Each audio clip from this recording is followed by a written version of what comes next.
नमस्कार दोस्तों, आप सभी का एक बार फिर से स्वागत है हमारे चैनल ऑल इज वेल हमेशा में। आज सुनते हैं पुरुषोत्तम भगवान की बहुत ही सुंदर कहानी। किसी गांव में एक सेठ जी रहते थे। वह सुबह उठते और खाना खाने बैठ जाते थे।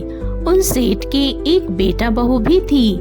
बहू रोज बड़बड़ाती थी कि ससुर जी इतने बूढ़े हो चले हैं, फिर भी कोई धर्म नहीं करते, ना पूजा पाठ करते हैं, ना मंदिर जाते हैं और सुबह उठते ही बिना नहाए धोए खाना खाने बैठ जाते हैं।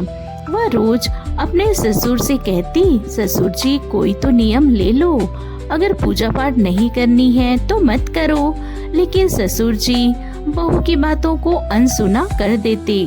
धीरे धीरे समय बीता और पुरुषोत्तम मास का महीना आ गया तो सभी लोग पुरुषोत्तम स्नान करते हैं। बहू से रहा नहीं गया।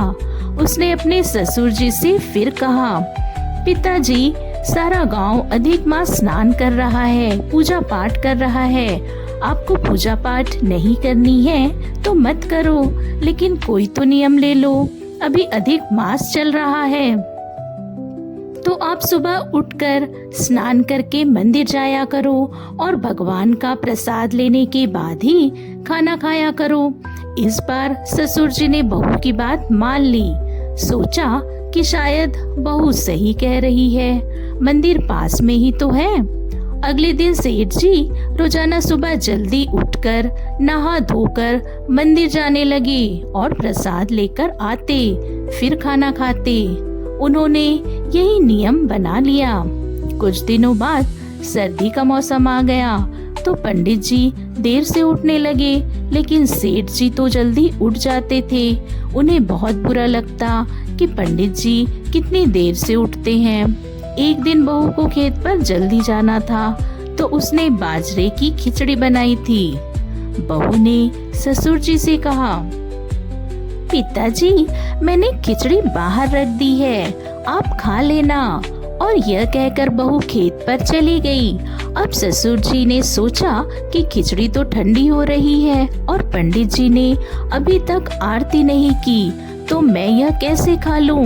यह सोचते हुए वो कभी खिचड़ी को देखते और कभी मंदिर को देखते। फिर सेठ जी ने खिचड़ी खाने का सोचा। जैसे ही सेठ जी ने खिचड़ी में हाथ डाला, उधर मंदिर की घंटी बज गई। सेठ जी खिचड़ी के हाथ से ही मंदिर चले गए और आरती करने लगे। आरती ली, आरती के छींटे लिए और जैसे ही तुलसी का चरणामृत लेने लगे तो बाएं हाथ से लेने लगे। पंडित जी ने पूछा, आज बाएं हाथ से चरणामृत क्यों ले रहे हो?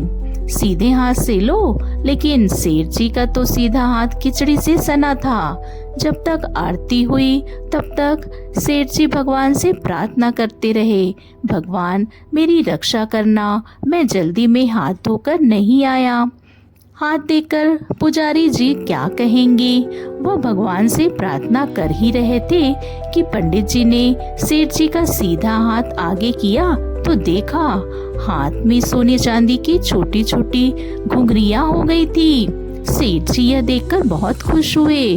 उन्होंने आधी घुंघरियां मंदिर में चढ़ाई और आधी अपने घर ले आए। यह देखकर सेठ जी के बेटा बहू भी बहुत खुश हुए। सेठ जी ने सोचा, जीवन में कोई भी नियम धर्म कार्य जरूर लेना चाहिए। अगर मैं यह नियम नहीं लेता तो मुझे कैसे पता चलता कि भगवान की कृपा कैसे होती है। सेठ जी ने उसी दिन से भगवान का पूजा पाठ शुरू कर दिया और बहुत सारे धर्म कार्य करने लगे।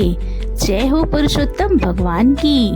आपको यह वीडियो अगर पसंद आए तो कमेंट बॉक्स में कमेंट करके जरूर बताएं। साथ ही हमारे चैनल को सब्सक्राइब करना ना भूलें।